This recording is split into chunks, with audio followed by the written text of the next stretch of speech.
Hi everyone, my name is Teal Rodiger and today I'll be presenting my Curriculum Innovation Project. The focus of this innovation is to improve assessment and criteria standards within the physical components of health and physical education at our school. This initiative aims to enhance the reliability of grading by ensuring students receive accurate and fair marks regardless of who is marking their work. To understand why this innovation is needed, it is important to consider the school context. As we all know, our school has a population just shy of 1,800 students with a slightly male-leaning skew.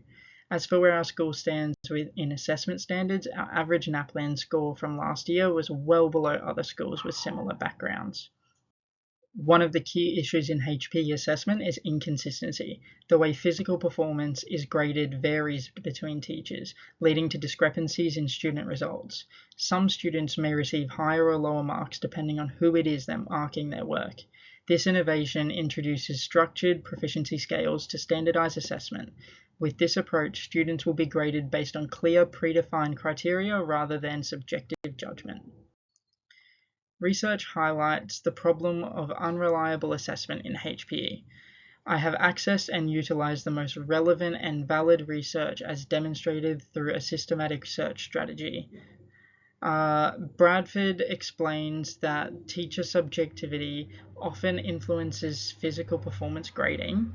Hay and McDonald found that teachers do not always follow standard descriptors when marking. Black and William discuss the challenges of collecting reliable evidence of student achievement in physical education, and Marzano supports proficiency scales as a way of structuring assessment and improving grading consistency. Therefore, these studies reinforce the needs for a more structured approach to assessment in HPE. Many teachers recognize the inconsistencies in current assessment practices. One of my supervising teachers from my professional experience at a prior school, Mr. Joe Bloggs, described the process as finding an A-level student, a B-level student, and a C-level student, and using them as your base points for finding grades for the rest of the students. This statement highlights the issue. Without a clear assessment structure, teachers rely on comparisons between students rather than objective criteria. This innovation aims to change that by ensuring that all students are graded based on measurable learning outcomes. The main goal of this innovation is to create an effective and reliable assessment system for HPE. The new criteria will ensure that students are assessed fairly based on specific proficiency scales, learning objectives are clearly defined so students know what is expected of them, and assessment is consistent across different teachers and classes. This will help students to better develop their movement strategies as seen in the Australian curriculum content descriptors below.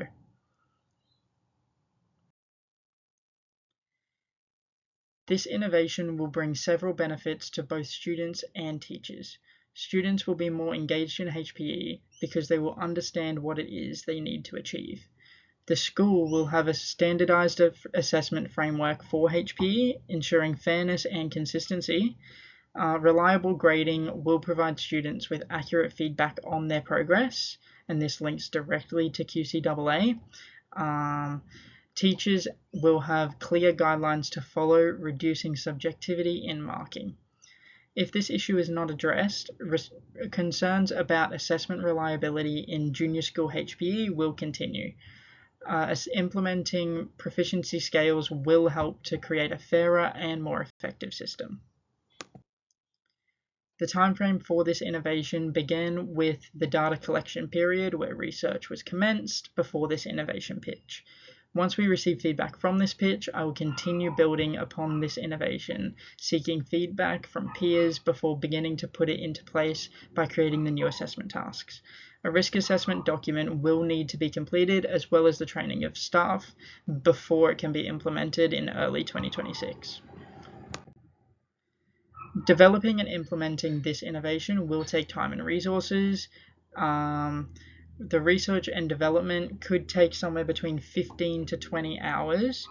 The peer feedback and revisions, it'll take 1 to 2 hours for feedback, plus 10 or so hours for adjustments to the innovation.